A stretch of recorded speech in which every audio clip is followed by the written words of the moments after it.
masker yang sudah mulai langka dan harganya melambung tinggi, alat seperti ini sudah menjadi sesuatu yang dicari oleh masyarakat.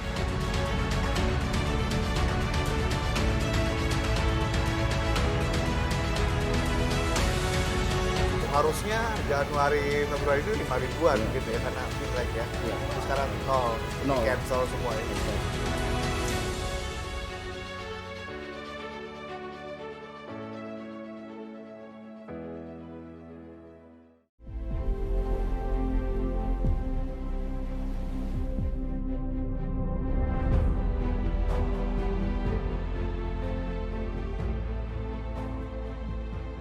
Pemerintah mengklaim negara masih bisa mengendalikan corona.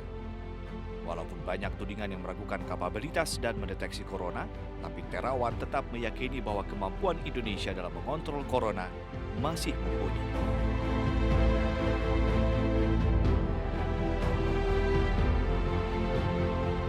Ketika terjadi outbreak, Pak Menteri, misalnya ini siap siaga begitu, ketika terjadi outbreak, apakah Indonesia punya mekanisme atau kita bisa mendirikan rumah sakit semendadak yang kemudian kita lihat bersama-sama di Tiongkok dengan kapasitas yang besar, Pak? Namanya kemampuan kesiapsiagaan bangun rumah sakit lapangan kita punya, ya toh. Kita punya kemampuan dan itu sudah terbukti. Saat bencana pun rumah sakit seperti itu lapangan bisa digelar di mana saja. Rumah sakit kapal aja kita punya 2, KRI Semarang, KRI Suharto. Artinya kesiapan kita itu sebenarnya sudah ada semua. Kalau dari instruksi Pak Presiden Jokowi sendiri kepada Pak Menteri apa nih khusus untuk corona ini?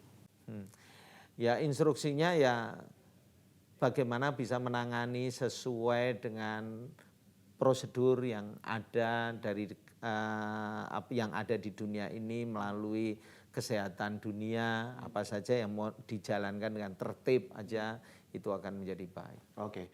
Pak, ini terkait dengan pariwisata. Kita lihat pariwisata, katakanlah epicentrum pariwisata di Indonesia lah Bali yang saat ini pariwisatanya cukup drop gara-gara kasus corona ini. Sebetulnya masyarakat sekarang agak takut Pak untuk berjalan atau jalan-jalan, traveling ke Bali kemana gitu. Karena memang melihat di televisi, di media begitu mewabahnya corona ini berbagai negara. Ini apa yang mungkin ingin Anda sampaikan kepada mereka-mereka yang punya kebutuhan untuk traveling dan juga untuk memajukan kembali industri pariwisata Pak? Sudah ke Bali, terakhir kapan?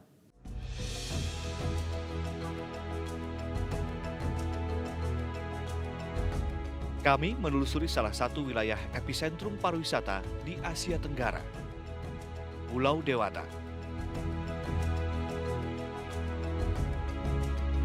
Asosiasi Travel Agent Indonesia atau ASITA memproyeksi potensi kerugian di sektor industri pariwisata Indonesia mencapai puluhan miliar rupiah per bulannya akibat anjloknya jumlah turis asal Tiongkok. Sementara BPS mencatat di Januari hingga Juni 2019 terdapat kunjungan Wisman asal Tiongkok sejumlah 1,05 juta orang atau dirata-ratakan sekitar 175.000 orang per bulannya. Benarkah industri pariwisata Indonesia terpuruk akibat wabah virus corona? Kami hadirkan potretnya untuk Anda dari Barometer Pariwisata Indonesia, Bali.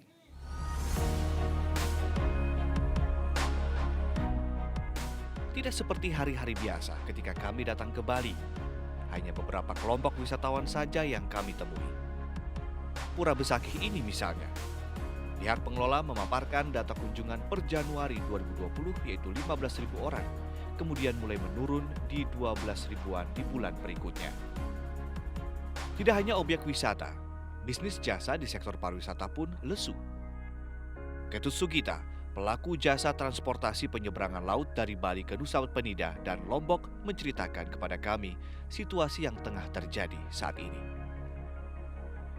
Kapasitas kita 200 seat, tamu untuk yang Wisman 35 aja. 35 orang.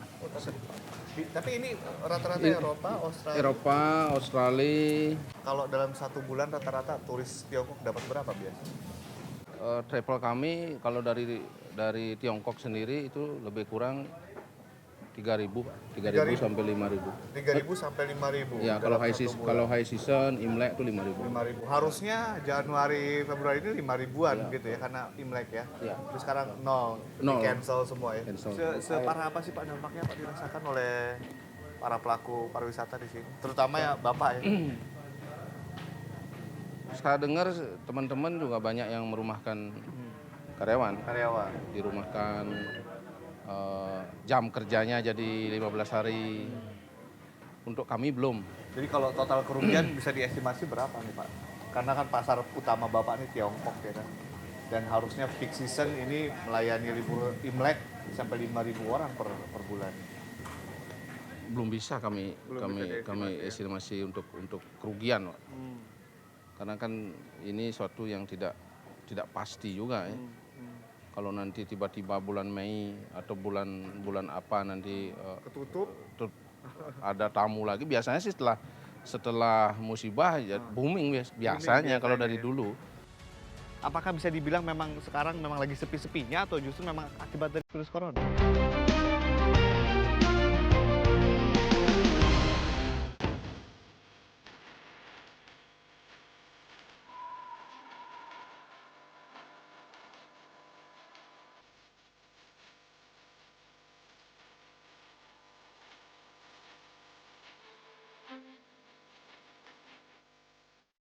Berbeda dengan industri wisata yang memusatkan pasarnya kepada wisatawan mancanegara, objek wisata yang membidik pasar pelancong nasional justru merasa masih adem ayem dengan adanya efek corona di sektor pariwisata.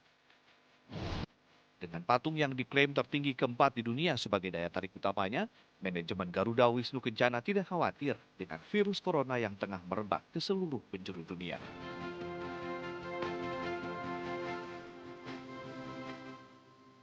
Nah, ini surprise-nya itu nggak terlalu berpengaruh, Mas, gitu. Karena memang kita 70% itu lokal turisnya, selebihnya itu kebanyakan dari Australia, dari India. Betul, jadi secara overall Januari Februari kita sebetulnya malah mencapai target di traffic gitu. Berapa tuh per hari? Per hari ini kan karena low season ya, jadi 3.000-an lah in average ya. Kalau lagi peak season? Kalau peak season 4.000 sampai 5.000. Tapi kalau Mas Andre mungkin berbincang dengan wisatawan mancanegara, ngobrol-ngobrol sedikit dengan mereka khawatir nggak sih sebetulnya dengan adanya wabah-wabah ini, mereka traveling segala macam?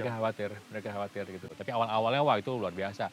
Mereka minta minta masker, apakah ada fasilitas yang bisa menghindari virus corona. Sekarang no.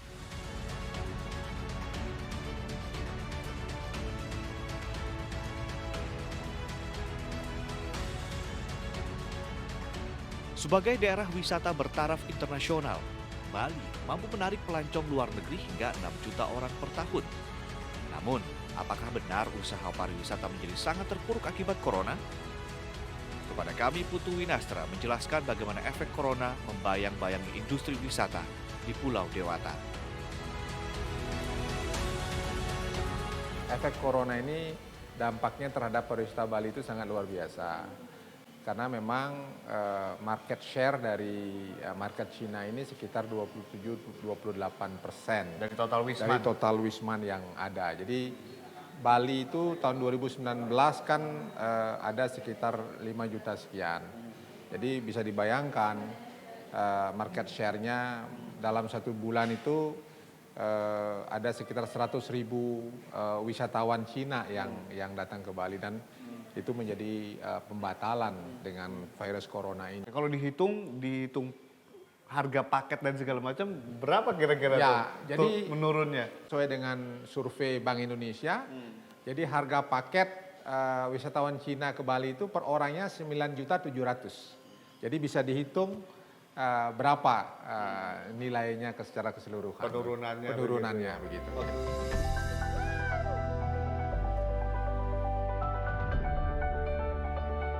Angka yang dimaksud Winastra adalah 20% dari jumlah pelancong mancanegara atau setara dengan 113.000 orang wisatawan Tiongkok, dikalikan rata-rata pengeluaran per kepala yang mencapai hampir 10 juta rupiah. Hilangnya perolehan ini membuat para pegiat usaha pariwisata merana.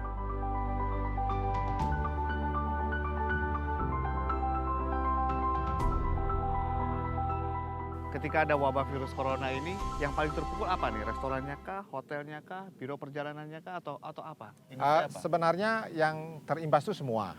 Tetapi yang paling pertama adalah hotel, karena secara otomatis mereka terjadi pembatalan. Dengan demikian juga restoran, aktivitas-aktivitas yang lainnya, ada cruise, kemudian juga transport. Nah ini mendapatkan imbas yang luar biasa dari penurunan market Cina ini. Oke, kalau dilihat dari musim-musim dari kunjungan begitu ya, apakah bisa dibilang memang sekarang memang lagi sepi-sepinya atau justru memang akibat dari virus corona?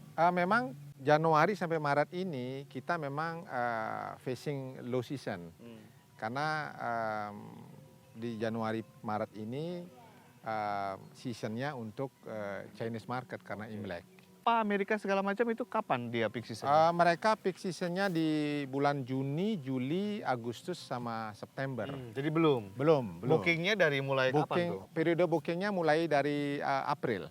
Jadi oleh karena itu kami berharap coronavirus ini cepat berakhir sehingga tidak mendapatkan imbas kepada market-market yang lain. Kalau belajar apple to apple dengan case yang seperti ini, misalnya SARS, flu burung dari Pemprov Bali, kira-kira memprediksi wabah ini akan berdampak itu berapa bulan untuk pemulihan sampai pulih kembali nih pariwisata?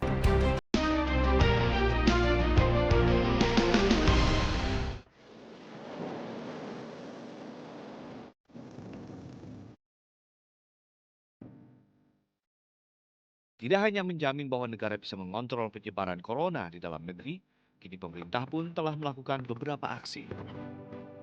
Tujuannya, genjot kembali urat-urat ekonomi yang bergantung pada pariwisata Bali.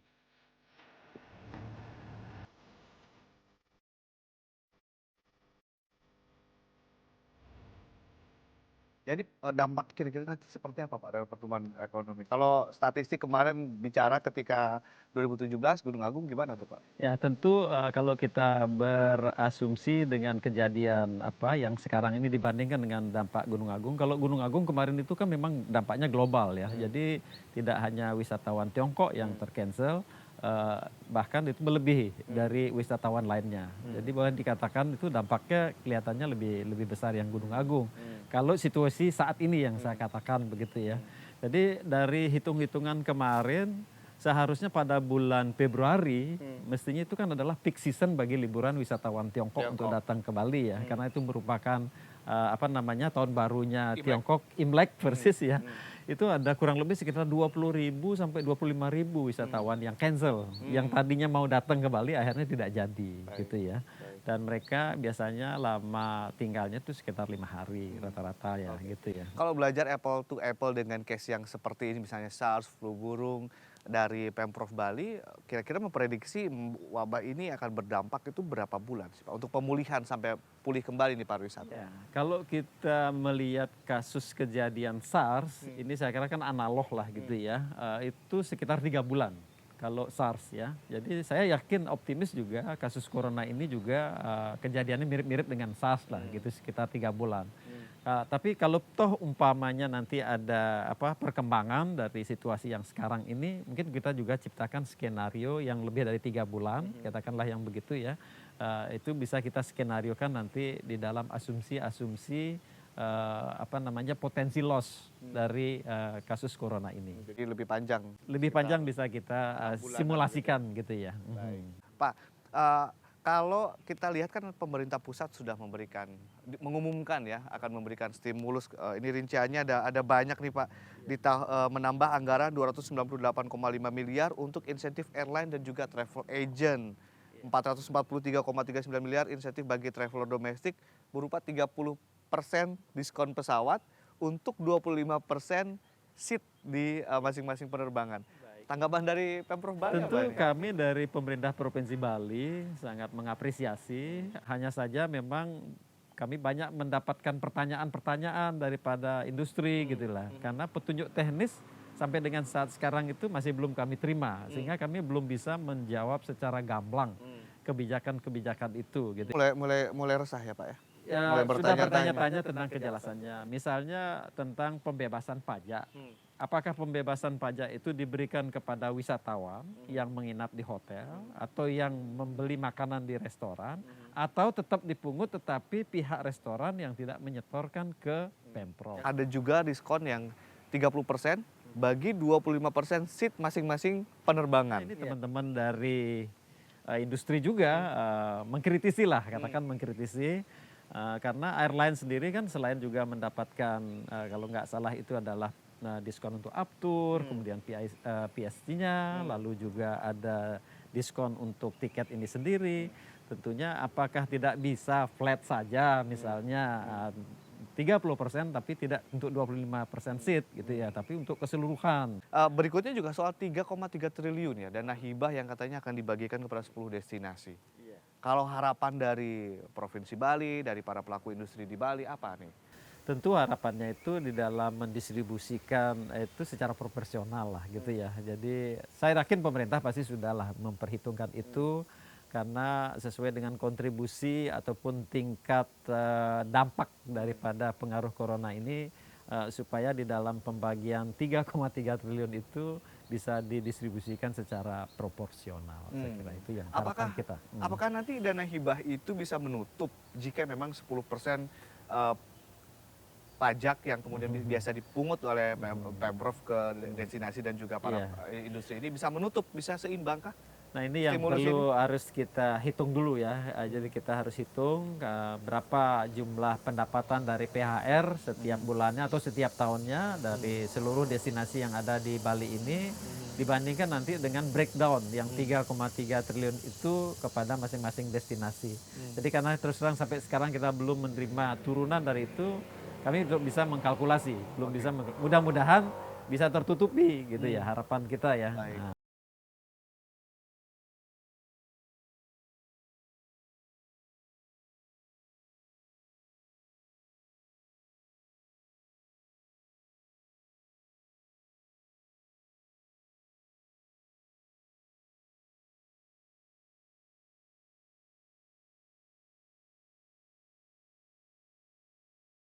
Perjalanan dan juga pelajaran menghadapi berbagai macam peristiwa. Seberapa kuat ketahanan atau daya tahan pariwisata Bali terhadap berbagai macam gonjangan isu-isu seperti ini? Kita sudah teruji sebenarnya dengan berbagai macam peristiwa yang ada di Bali. Jadi komponen pariwisatanya, pelaku pariwisatanya juga sudah cukup tangguh. Jadi kami tahu apa yang kami harus lakukan ya dengan melakukan promosi dan segera Bali ini kami akan mempunyai event promosi yang besar yang namanya Bali and Beyond Travel Fair pada bulan Juni yang kami akan mengundang sekitar 330 buyers dari 50 negara. Nah, ini akan juga bisa menunjukkan kepada dunia bahwa Bali ini safe dan kami mempunyai sesuatu yang tidak ada di tempat lain.